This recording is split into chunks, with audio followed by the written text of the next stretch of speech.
Hi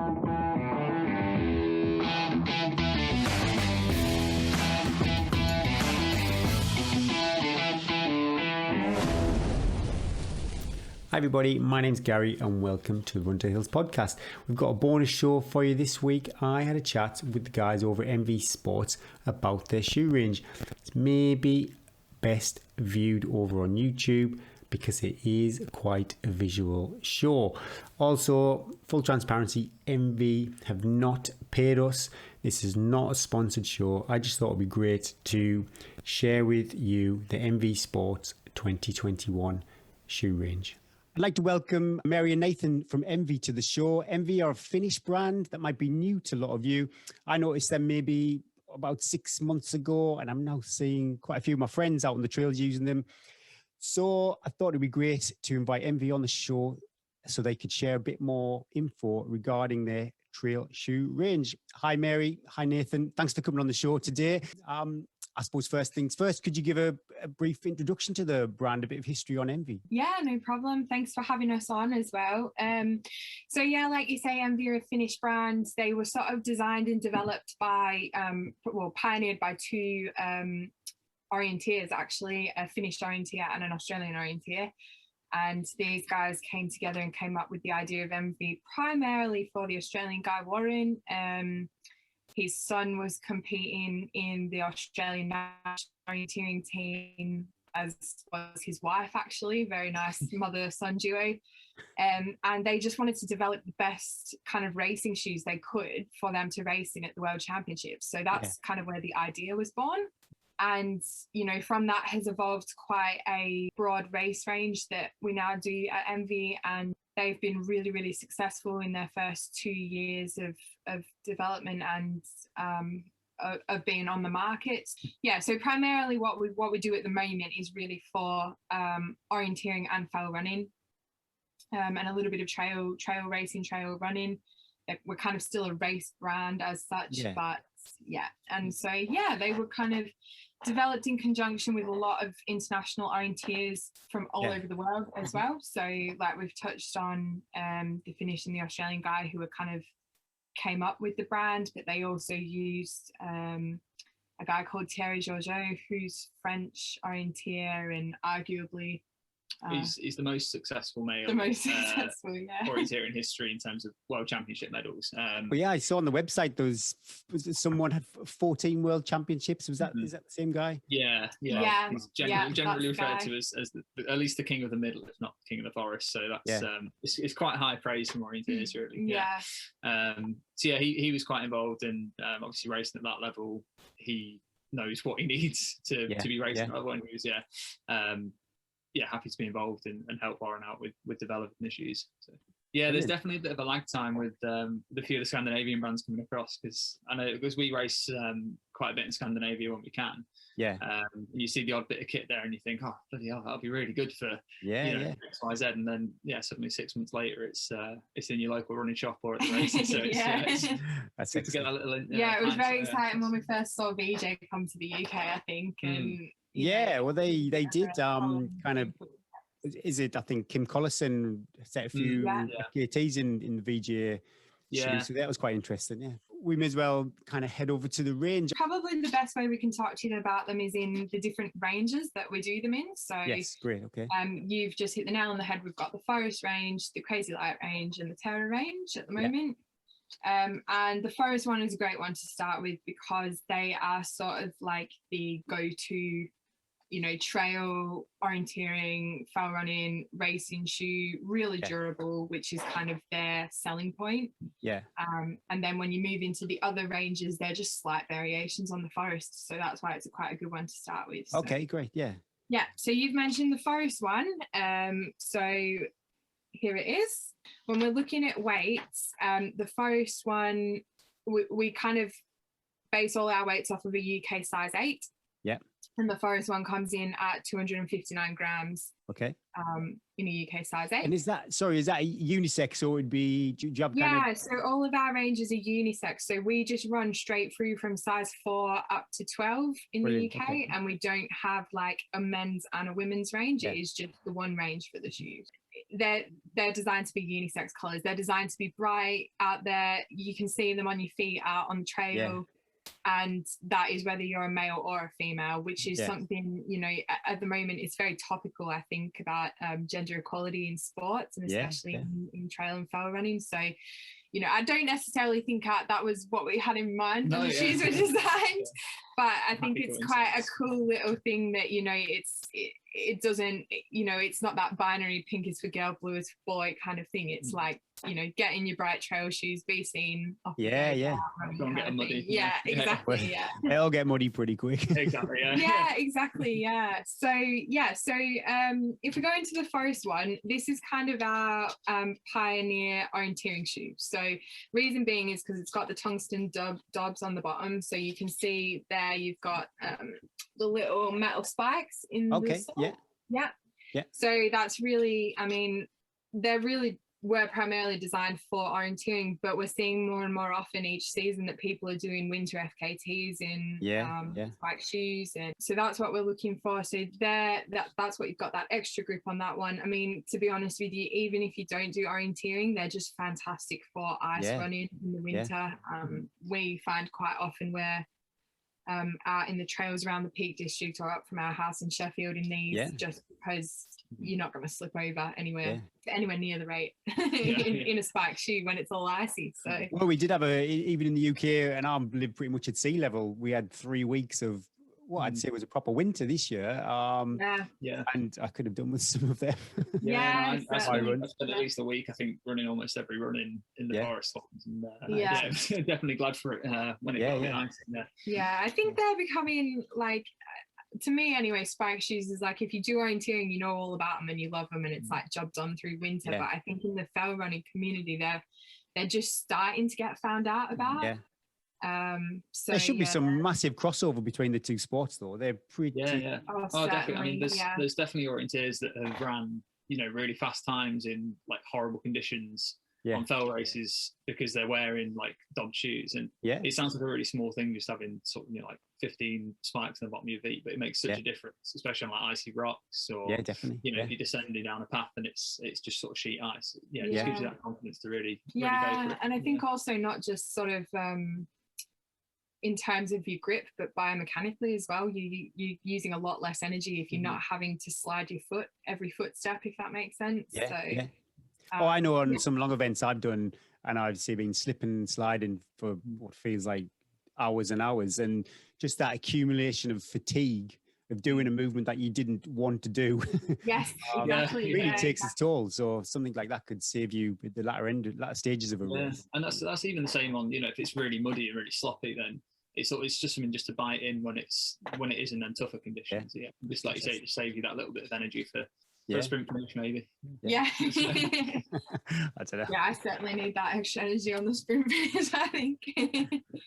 And what are they like a neutral shoe or a structured shoe or anything like that? So what you tend to find in the off-road shoe market is that most of them are neutral.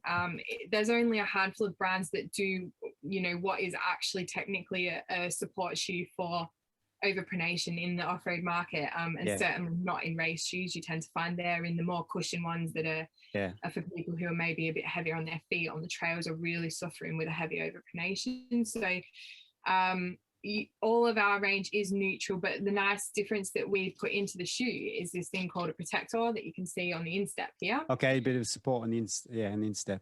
And basically what it's designed really to do is to protect that part of the foot from rocks or tree brushings or things like that.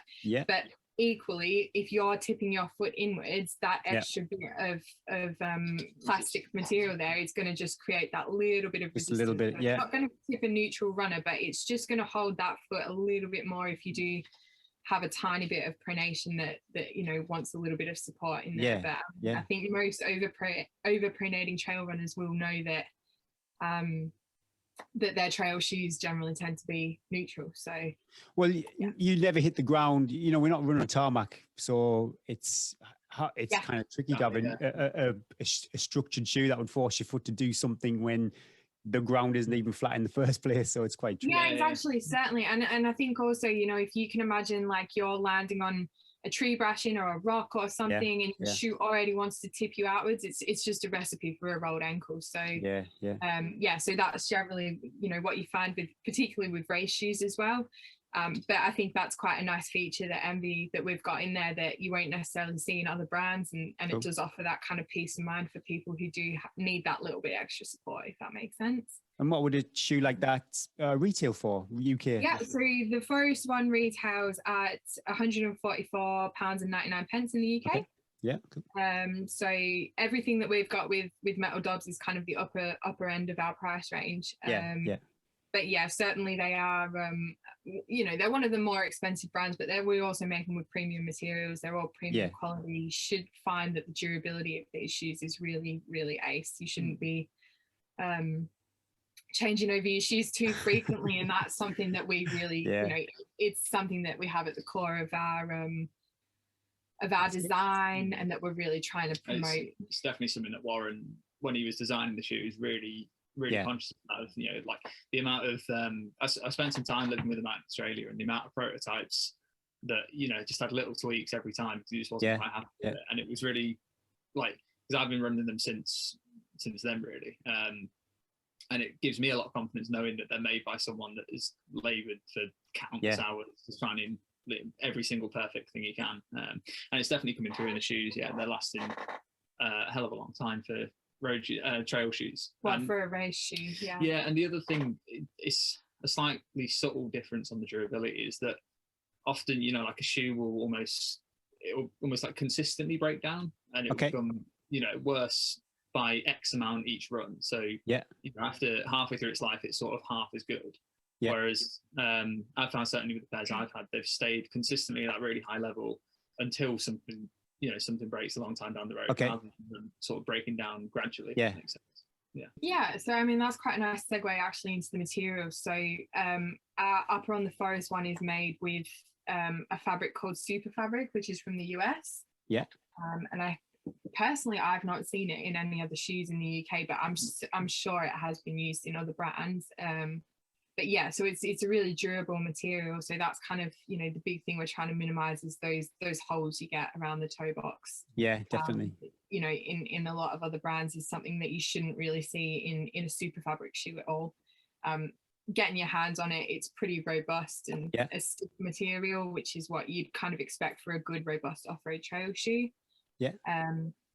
So you said about the toe box, are they, you know, some brands, I think, is it like Ultra, have these kind of a wider fit? Are these like a fitted shoe? Or so they're pretty fitted. We make everything with a race fit.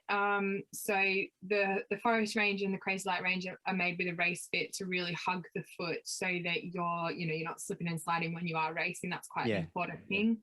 But having said that, you know, just in our experience of retailing them, we find they fit on most people. You know, I've had quite a few people come to me and say, you know, I've got quite a broad foot. I'm really worried about a narrow shoe. And I've been a bit like, oh, you know, we are a race fit. Maybe they're not for you. And then they put them on and they fit great. So I think they have got a lot of you know, a slightly different shape, I would say, to some other brands that are on the market in terms of the foot last. And I think that gives it quite a good variability of the amount of people that will fit into this shoe. Obviously, if you're super wide, got really bad bunions or something like that, you know, you're really used to an Ultra, they're going to be quite different to that. But they are, you know, in terms of a racing shoe, they're going to be snug, they're going to be fitted, but they're going to give you the room you need. They're not going to be crushing your toes, if that makes sense. And that's another feature that we have of the NVii shoes, is that they all come with 2 insoles. So wicked. Okay. Of them. So every model we make comes with the 2, and you can see kind of side on. So one of them's a bit thicker than the other. So we call this one a waffle insole, and this one's our race insole.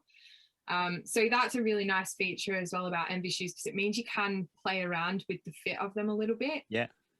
My wife does that with her shoes. She's always kind of and I think particularly between between like racing and just wearing them every day, I want the fit to be different. I don't know about you two, but you know, personally for me, I need a really, really snug shoe to race in. Yeah. Some people are opposite. Some people like need lots of room because the foot expands a lot when they race, but I like mine really snug. But obviously when I'm training, I just want it a little bit looser. Yeah. So, you know, that's where you've got your kind of options here. Nathan actually runs in like a waffle insole in the right and a race insole in the left. All right, he's yeah. 1 foot bigger than the other. That's a good point, yeah. So, yeah. But it's really good because I was sort of struggling to, because I'm normally an 11 and the 11 fit great on my left foot, the 10.5 fit great on my right foot. Yeah, it was a real pain. So then sticking the extra insole in the 11 meant it just filled that space bit, and it's absolutely perfect and had no problem with And what do they size up like? You know, some people say certain brands are generally a small fit or a large fit. How do these kind of compare generally? I would say in my experience of retailing them, they're reasonably true to size. I think definitely for the women's or the smaller end of the size scale, we're finding very true to size. It's not often people are going different to what they would normally be in similar brands. Okay. But I have had some sales in the men's in the larger sizes that have gone down a half size, but you know, like equally Nathan's gone to his true size. So it's I definitely, you know, for people who are looking at maybe giving the brand a try, if you're a man and you're sort of maybe size 9.5 or above, or even a woman, if you happen to be size 9.5 or above, you definitely wouldn't want to go up a half size. If anything, you'd want to stay the same or go down a half size, if that makes sense. So that was the Forest 1. Yeah, what about the Forest 2? Forest 2. Yeah, cool. So here's our Forest 2. This is probably our most popular shoe in the UK. Yeah, it's nice, yeah. So yeah, I mean, the look of it's really cool. I think exactly the same offer as exactly the same materials as the Forest 1. The big difference is the outsole. So you can see on here, actually, this looks like it's been run in this pair. Okay. That it's got a kind of butyl rubber outsole, and you can see it's got just the lugs without the tungsten tips in it. So I see. Okay. And I guess that's kind of another feature of our shoe is there's quite a lot of patterning on the outsole. So you can see there's loads of kind of little grooves, channels. There's grooves actually and those kind of long channels there, I suppose, would help it flex too. Would it? They're kind of large. Yeah. So they're all designed to help with flexion and drainage, basically. So all those little grooves are to help with expansion of surface area when you land, but also, you know, obviously if there's a bit of mud stuck in there or it's quite wet where you are, that those channels are helped to kind of drain that out of the middle part of the shoe.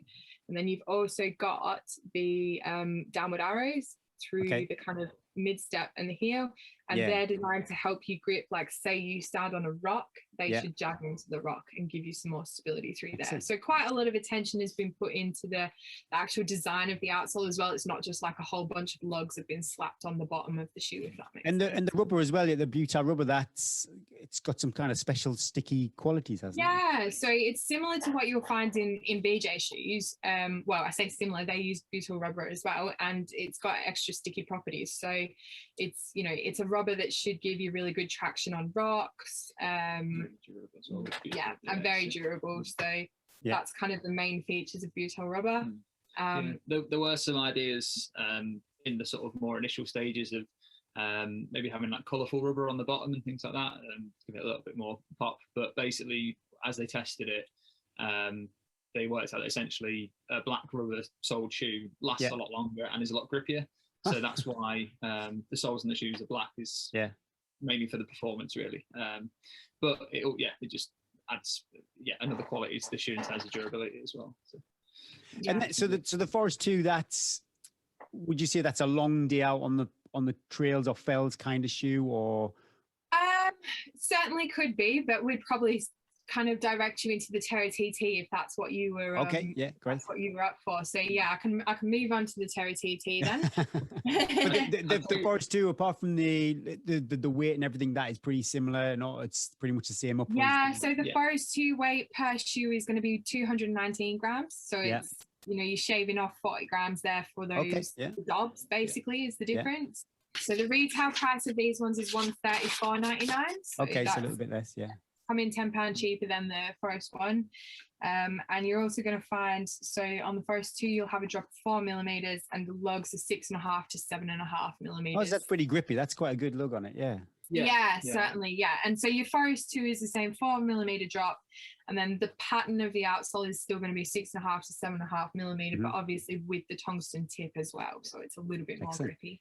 I'd say in terms of like you're saying about race length and things like that, I'd say probably anywhere up to 2 to 3 hours you go in the Forest 2. Okay. And if longer, if you're looking towards like ultra distances, then that's like Mary say, you go into the Terra TT. But the nice thing about all the NVii shoes and the Terra TT as well is because they're so lightweight as well, you could really use them for anything. You know, like I'd happily run, 15-minute like guide trail races in that, all in that, and I wouldn't really notice too much difference. The main differences aren't so much in the weight, it's more in, I guess, the stuff Mary's got to talk to you now. So I'll let her get on with that. Cool. Yeah, brilliant. Yeah, so with our Terra TT, the really big difference is the cushioning. So, I mean, this shoe is maybe equally, if not secondly, popular to the Forest 2 for racing in the UK. Yeah. But I would say this is by far my personal favourite. I don't know about you, but the cushioning on this shoe is just unreal. It is so cool. It's basically made with a TPU midsole. So where on the Forest 1 and 2 and the Crazy Lite range, you've got the 3-compound EVA midsole, which is pretty standard in running shoes. This one's your TPU. So it's like really springy. It's very similar to like an Addy Boost or like a Saucony Freedom. All right, interesting. Yeah, so the same sort of material. It's super spongy but very responsive, and it just lasts a really long time. I'd love to say that these, the cushioning breaks down before the other parts on this shoe, because that's really what we're aiming for. We're aiming for a shoe that kind of generally lasts so long in all of its aspects, but actually every shoe that I've seen of this that's come to the end of its lifespan, cushioning's still been brilliant. So that's good. I think that in a way that is a good thing. It speaks for itself. Well, sometimes in a shoe it just feels a bit kind of flat and dead sometimes, and if the cushion's going to last, then that's fantastic. Yeah, and I think that really should be your expectation, is that the shoe should feel flat and dead before you're getting holes in the upper or you're losing all the grip or things like that. But because the cushioning that is used in this shoe is just so durable, it doesn't get to that point. But at the same time, you do get a good at least 500 miles out of these, I would say, for most runners. So they've got their full kind of shoe lifespan. They're just, it's just hard to break down the cushioning. It's also TPU, basically 500 like tough miles as well. I've rarely ran on mine the roads, only sort of like getting to the trail or getting on the trail. And then this winter's been horrible, so really giving them a good hammering, and they're still absolutely fine. And a bit of wear on the sole and stuff, but that's coming up to 700k now, I think, and still don't see myself. That's pretty good. They're just absolutely fine. I mean, it's interesting with trail running shoes, because we don't tend to see most of the brands in trail running put in sort of a lifespan on their shoes in the way that road shoes have, and that is, Nathan's hit that nail on the head there, is because you've run on such varied terrain. Everyone runs differently. If you're going to wash your shoes, it will massively increase the lifespan of them, but lots of people don't. So do you wash them every time, Nathan, after yours? I've started having that hammered into me, but I have started to now, so, and definitely making a difference, I think, even if it's being able to undo the laces a bit better. That's helping. Our poor athletes on the NVii team as well. They really get every time they send me going, I need a new pair of shoes. I'm going, okay, but are you going to wash this pair? Even longer. So that's your favorite. That's your favorite shoe, the Mary. I personally, that would be my favorite. I don't know about you. That's the one I've spent most time in. So I think, I can't. I mean, basically throughout winter, both of us have just lived in these. And a typical run for us would be probably 2 kilometers or a mile-ish on the road to get to like really muddy, rocky, steep trails that have a lot of variation. But equally, if you get nice weather like we've got this bank holiday, so how would it's interesting when you say with the variation. So how would that, I travelled to the hopefully got an attempt at Bob Graham round this year. And that is massive. From coming off somewhere like Scarfield Pike, you could have wet, slippy rocks, but then you go on in between Skiddaw and Great Calver, you've got bogs. Would this be a shoe for that? Yeah, definitely. If you were to come to us and say which NVii shoe would I do for a Bob Graham, it would be the Terra TT for sure. I'll make a note. So yeah, exactly. Yeah. So I mean, the reason is because you've got that cushioning, so you're going to be in it for, hopefully under 24 hours. Yes. So yeah, you've got that cushioning for the long distance. You've got the outsole is patterned on a Forest 2, so you can see it's got a very, very similar look to the Forest 2. This one's a bit cleaner, so it's a bit easier to see. The difference really in the outsole is that the toe box in this one's a bit wider to accompany for that kind of longer distance spent in the shoe, longer time spent in the shoe, which means that they have to obviously account for the wider toe box on the pattern on the outsole, and it's the depth in the lugs. So for this one, you've got 4.5 to 5.5 millimeter lugs, so they're not quite as aggressive as what you've got on a Forest 2, but they're still more aggressive than what I would say would be like a kind of dry trail hybrid. So we find that they're brilliant still in like those really muddy, boggy conditions, but equally if you do have a bit that's on really rocky terrain or road or something like that, then you're not going to be uncomfortable in this shoe because the lugs aren't so kind of aggressive that you feel it's hard. It's hard to get the perfect match with the shoe because the terrain does vary so much. So if you had something really aggressive, like your lugs, then when you do hit something hard, it would just kind of destroy over a period of time. And then also the flip side, if your lugs are quite small, then when you hit the bogs, then you're going to struggle too. So yeah, it's quite, I imagine it's quite a headache as a brand and a developer to try and hit that sweet spot. I think it's the thing that's stuck with me most from running these so much over the winter is that sounds strange when we're pushing them, but obviously I've almost been surprised with how good they are in the rough stuff. Because obviously the Forest 2 is the more aggressive shoe, so I sort of had it in my head a bit that the Terra is going to be more traily, maybe grassy stuff. But I've spent so much time in sort of heathery stuff, really sloppy peat mud, and every time your feet just stick to it, and there's been no problems at all. And it just gives you a lot of confidence when you're going through that rougher terrain. And like you say, on the varied stuff, you can run on almost anything. It's just one of the perks of living in Sheffield is there's so much different terrain with the peaks on your doorstep. So you can go for 20 odd miles from your house on touching almost every sort of terrain, and it copes with absolutely everything. So it's really good. Yeah, brilliant. And have they got the kind of the on the inner there with that bit of protection too? Yeah, so you've got a protector as well on the instep of that one, so exactly the same as what you see in the Forest 1 and 2. So yeah, really, like we say, the big difference, subtle difference in the outsole, big difference in the midsole, and your upper is also what we call mini hex. So again, another mini hex is an Italian material, so another material that we don't always see or haven't seen necessarily in the UK. But the really kind of nice thing about mini hex is, again, it's super lightweight but super durable. It's quite water resistant as well. Not really in like a super heavy downpour or bog or anything, but if it's rained a bit or a bit dewy on the grass or anything, you just don't pick up any water at all, and they stay really nice and lightweight. Yeah, and they come in lots of different colorways too. I think the other on the Forest one that you showed me, it had it's like a reddy color. Are those available in those colors too? Yeah, so currently this one is available in the navy red gold, which is what we've got here, and it's also available in a teal, which is our team color. But I have to be honest with you, this one's pretty well sold out. It's been such a popular shoe that all of our pre-orders had kind of gone very quickly, and then what stock was left has also gone. It's in its first year of production, so of course, always in the first year of production, you're going to find that getting the number for ordering quite right is oh my goodness me, yes, it's tricky. And so this one's, it's pretty hard to get now in some sizes in either color. The other major hurdle, I mean, the brand has had this year is obviously delays in manufacturing due to coronavirus. So we were supposed to have our new season coming through in March. At the moment, it's looking like part of it's going to come out in May. And sort of follow on, and I think maybe some pre-orders are coming out a little bit earlier than that, but obviously they're all spoken for.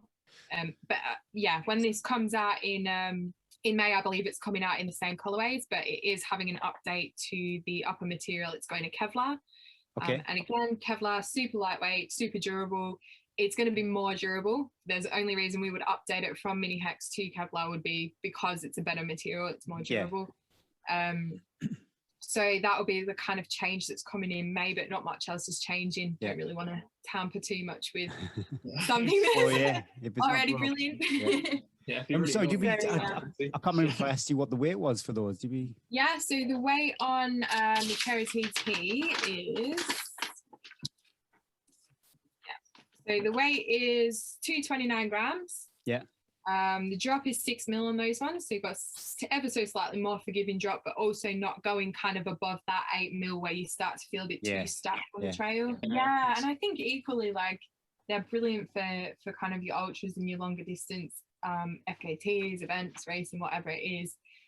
But they're also fantastic for training when you just want to be in a kind of softer, more comfortable shoe. Yeah. You know, a little bit more forgiving on the legs. Yeah, we've all got our go-to shoe that we just it's like a friendly pair of slippers or something. Exactly. Yeah. Well, I think that's probably the thing I find most unusual about them is like they're a go-to shoe for me for training, but equally they'd be a go-to shoe for longer distance racing, which is usually you don't find that. Usually it's you know, a go-to for training and a separate shoe for racing, I think.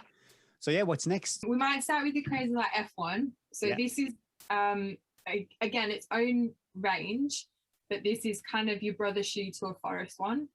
And the big difference with this one being is that it's got the mini hex upper, so it's the same upper as what you see on a Terra TT, but then you've got the same EVA midsole and the same outsole as a Forest 2 with the tungsten dobs. Okay, and they've got Forest 1, I correct myself there, Forest 1. So so basically this is like a kind of bad weather orienteering racing shoe. So cold weather, icy weather, whatever it is that makes you want to be in the dobs, and then you want the really lightweight shoe, you go for this one. So this one comes in at it's 219 grams, so that's including the dobs, so it's 40 grams lighter than your Forest 1, and that difference is in that upper. And the difference between that and the F1 and the F2 is the tungsten spikes, or is that? So the tungsten spikes are the same as in the Forest 1, but the difference in the Crazy Lite range is the upper. The upper is lighter weight, so it's in that mini hex upper. Oh, sorry, but for the Crazy Lite F2 over the Crazy Lite F1. So the Crazy Lite F2 is just the difference is the tungsten lugs aren't there. Cool. So, and it's got the same outsole as your Forest 1. So for example, for racing, Forest 2, so for racing on the fells, both of these are brilliant options, but if you want to be in the lightest shoe, you're going to choose that one. That one, okay. Yeah, and how light is it then? So that one comes in at 199. Oh yes, that's a big drop, isn't it? Yeah. So, you know, that's what we're saying, 219 to 199. So I mean, we say it's a big drop. It's not actually massive. They feel very similar. But that 20 grams, I mean, on your foot, this feels like a very robust protective shoe, whereas this just feels like nothing's on your foot. I've seen some massive Twitter threads about a few grams on race kits. Well, if you think you've got, say you're running for 90 minutes and you've got 30,000 footfalls, every time you pick up 20 grams less. So I guess over time it can make a big difference, especially. Oh my goodness, I totally agree. I've spent, like I say, many a time trying to find the lightest shoe within my budget. So if one is I'm really looking forward to races coming back, and that's what I was planning to use for the rest of the year for racing. But and can't wait to get out in it. What's the retail price on those? So your Crazy Lite F1 comes in at $144.99. Your Crazy Lite F2 comes in at $129.99. Okay, great. Is it the same rubber on the butyl rubber? Yeah. Excellent. Literally all of the NVii shoes have that butyl rubber, and then kind of the real difference is just in the lug length or the tungsten spikes. Yeah. Cool. Yeah, I mean, I think for me the Crazy Lite F1 and F2 range is basically like the slimmed down dieted version of a Forest 1 or a Forest 2. So it's going to perform exactly the same, and in terms of durability, it's probably similar as well. Maybe slightly less so because you're racing in it and being a bit more aggressive. But you're mainly getting slightly less protection because of the slightly thinner upper, but a much faster, more flexible, sort of quite dynamic shoe, really. Yeah, I guess the other big difference that shaves off a bit of weight is you don't have the protector in that one, so you can see on the inside it's just the normal material. But what that also means is like the flexion is really, really good in that shoe without having that midsole. Okay. You can see how much that moves around. So whereas that protector and the kind of super fabric upper just doesn't stop it from having good flexion, but it makes it a stiffer shoe than what you get in the race shoe, basically. So that's kind of your big differences there. And then the last one that we have in the Crazy Lite range is the Crazy Lite XXC, which is this one. Again, it's a tricky one because I want to say they're all my favorites, because this is another favorite of mine.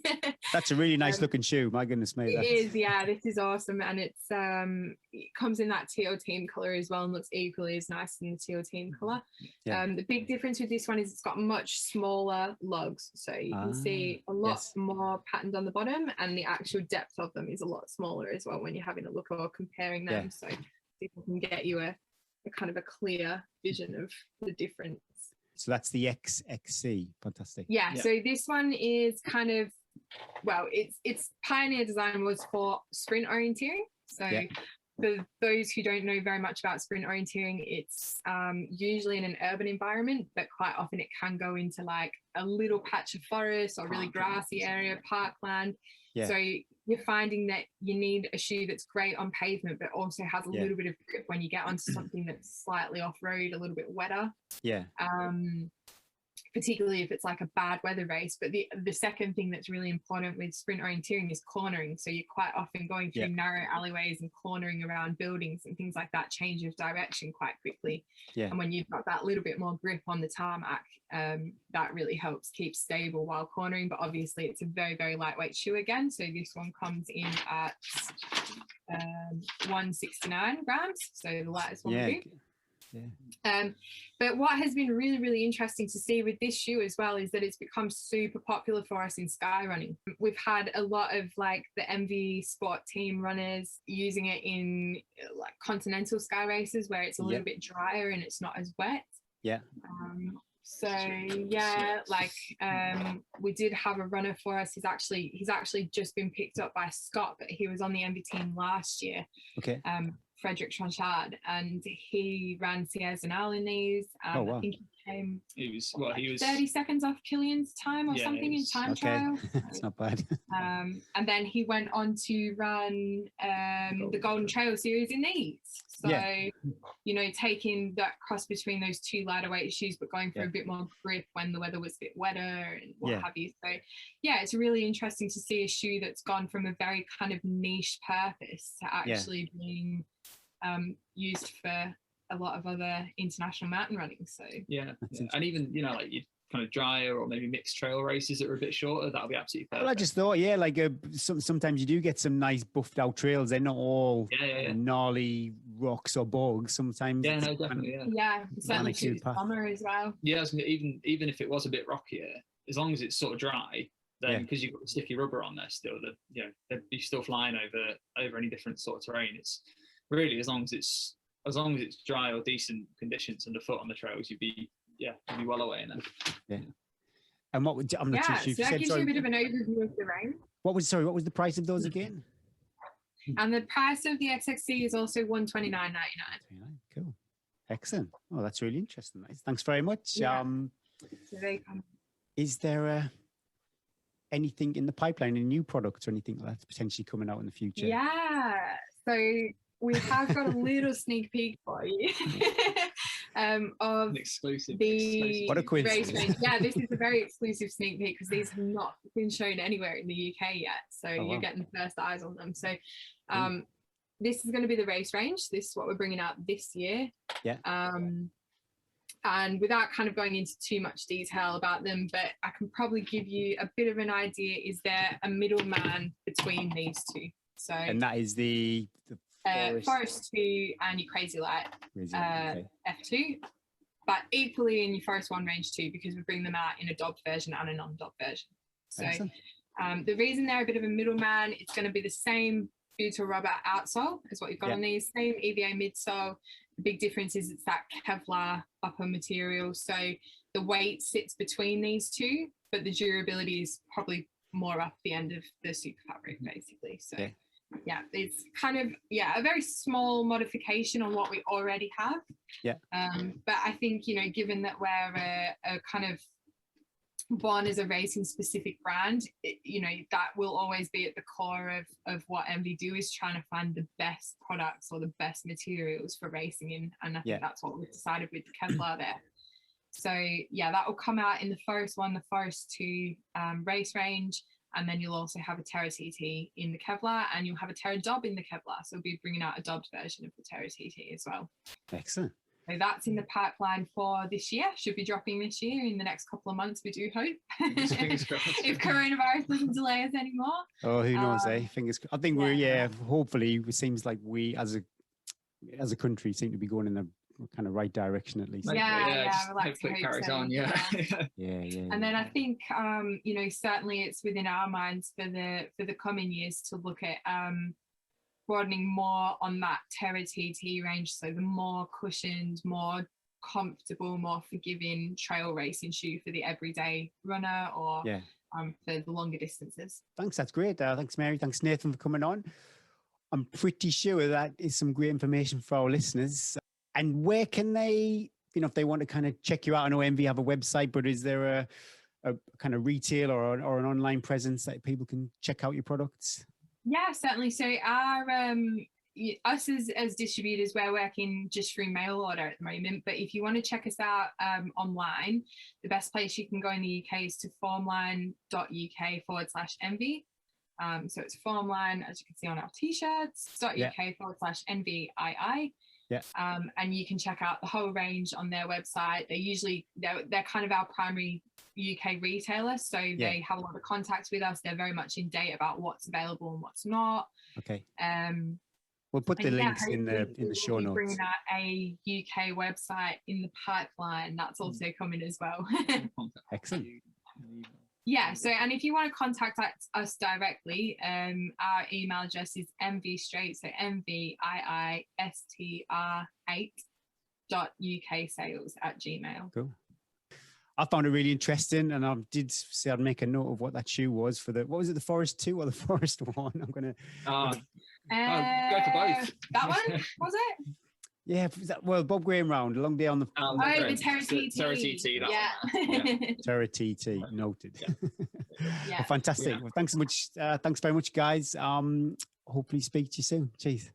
Yeah, no problem. Thanks for having us. I hope you enjoyed that. I found it really interesting, actually, the whole shoe range, and some products there that I definitely not really thought of purchasing. But yeah, in the winter months, some of those ones with the spikes on the bottom could really help. And, you know, I did notice actually on a local fell race recently that Scout Adkin had some, what looked like the NVii Forest 2 on her feet.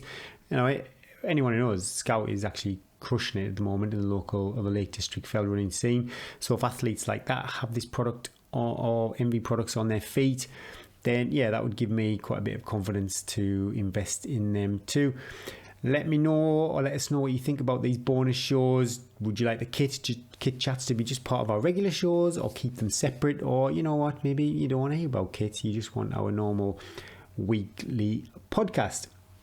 Please subscribe to the podcast. Also subscribe over at YouTube too, and if you can, leave a 5-star review and share the podcast and YouTube channel. That's the admin. You take care, everybody. My name's Gary, and let's run to the hills.